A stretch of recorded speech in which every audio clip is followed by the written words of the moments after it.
So I want to talk about Nas. I want to tell you how unappreciative people are of Nas and what he was trying to do for his career after it was written.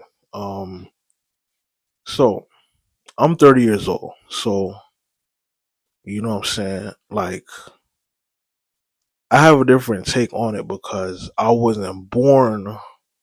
I mean, I was born around the time like Illmatic dropped because I was born in '95. So they came out before, but I was here on this earth when it was written drop. But obviously I'm a baby, so I couldn't really comprehend much. The era of Nas that I vividly remember is like you could say Stillmatic and Godson. Mainly Godson because what I'm saying, he had the song I Can. And you know what I'm saying? And that was a song for the kids. But you know what I'm saying?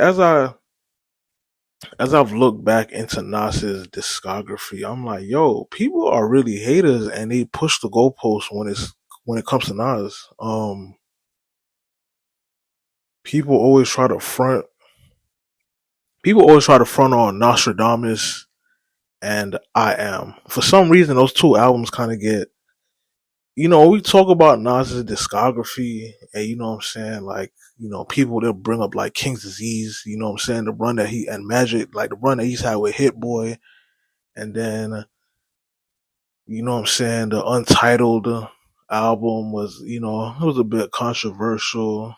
You know what I'm saying? I think he had he had Life is Good. That was cool.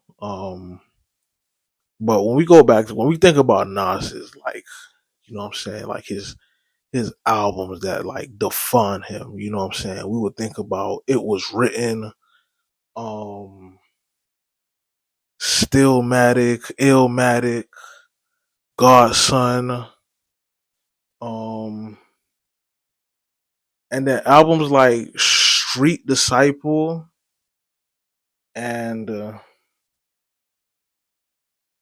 Hip Hop Is Dead, they kind of get looked at as like they kind of get looked at as a lesser extent. But honestly, if you listen to those albums now, like those albums were very good. Like I wouldn't call them classics, but they are very solid albums. And you know what I'm saying? Like a lot of people just try to act like what I'm saying, like they were subpar. Um, I think Nas catches a lot of flack for I Am and Nostradamus. Um, Even when him and Jay was beefing, like Jay had this line in Take Over where it was like, yo, like, you know what I'm saying? Like the first two albums was nice and then the rest was like, eh. But honestly speaking, I Am is dope. That is a classic to me. And I don't feel like people appreciate that album enough. Like when I hear people talk about Nas's discography, like yeah, you could bring up Stillmatic and It Was Written and Illmatic and you know what I'm saying, and a Godson, but I Am is a masterpiece. Like if you go and you listen to that album, first of all, there are so many songs on that one album where you could just be like, yo, I don't know how this album is disrespected. From New York State of Mind to Hate Me Now to Favor for a Favor, Ghetto Prisoners, Life is What You Make It, Nas is like Kissing, Money's My Beat, Undying Love. You know what I'm saying? Like all those songs, like, you know what I'm saying? That whole album is a straight listen through.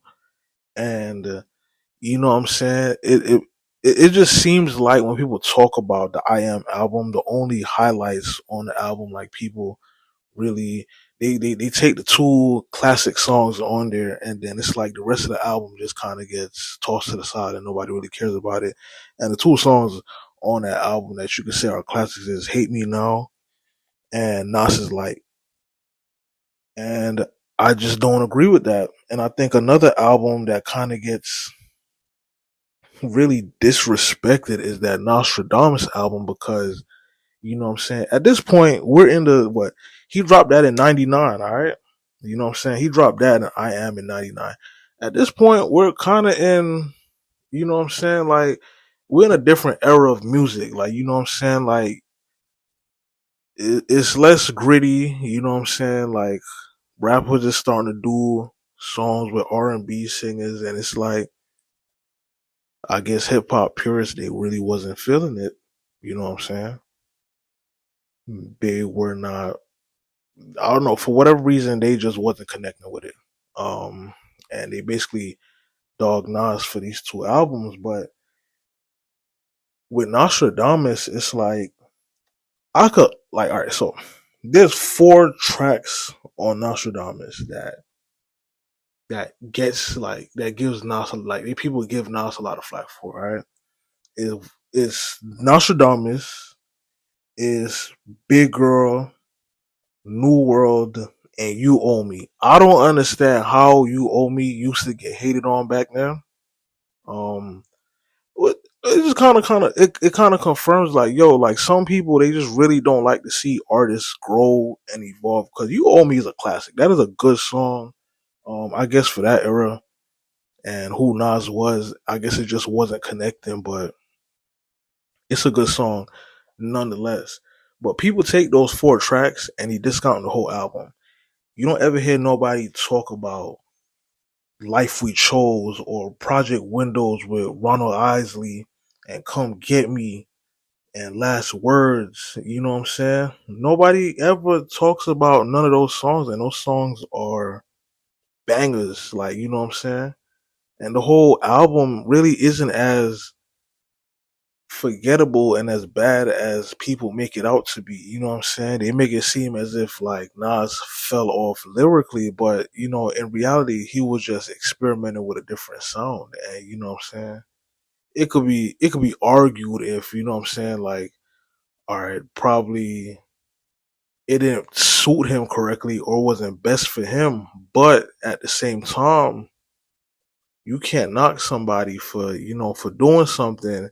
And then years later, when other people are doing the same exact thing, it's like, oh no, it's cool. Like it's cool. Like I just feel like with Nas, a lot of people they tend to move the goalposts when it comes to music with him, and I really don't like it. It is very draining for somebody that considers like Nas is my favorite rapper of all time, and I just hate to see, you know, what I'm saying, the level of disrespect almost that he gets, especially like from people like Vlad. That's like, oh, Nas is one of the worst beat pickers of all time, and I'm like, Vlad, shut up. Like, you know what I'm saying? Like, I've never listened to a Nas album and be like, yo, all the beats on this album is whack, like, or they're just not good enough. It's like, nah. When you're a lyricist, you don't necessarily need strong production to overpower, you know what I'm saying, what you're saying, because if you listen to Nas, you know when he raps, like he's talking about something, like he's feeding us something. There's gems in the raps. There's no point of having like. So I feel like his beats perfectly complement him. But when it comes down to Nas, like people for some reason they just move the goalposts, and I feel like a lot of people need to go back and just sit down and listen to those two albums and really like compared to like what we're listening to now, you'll be like, yo, like these albums are some of the greatest inventions, you know what I'm saying, ever known to man. Um, yeah, so I think it's a hip hop purist thing. I don't really, yeah, a lot of people like they just, I don't know, when it comes out of Nas, like people they have like these strong opinions and you know what I'm saying, these guidelines that they put them in. You know what I'm saying? You tell some people that, yo, it was written, was a better composed album than Illmatic, they'll black on you. But in fact, it was. Because, you know what I'm saying? If I'm breaking down Illmatic, because remember, like, everybody's going based off of nostalgia. Yo, nothing else sounded like Illmatic back in 94. But in present day, if I break that out, if I break those two albums down, I'm like, yo, like, it was written. He was way more versatile. The raps were the raps were I'm not gonna say the lyrics were better, but he was in a certain pocket in that it was written album, and I felt like all the features that he brought on the album, it really complemented everything, and it didn't drown them out either. You know, like sometimes when you hit features, and it just tends to drown out the entire, you know what I'm saying, like album or the artist on the album. Like, nah, like everything was well composed. You know what I'm saying? But that's just my thought on Nas. Like, stop hating on Nas. Nas is a legend. Like, share, and subscribe. I'm out.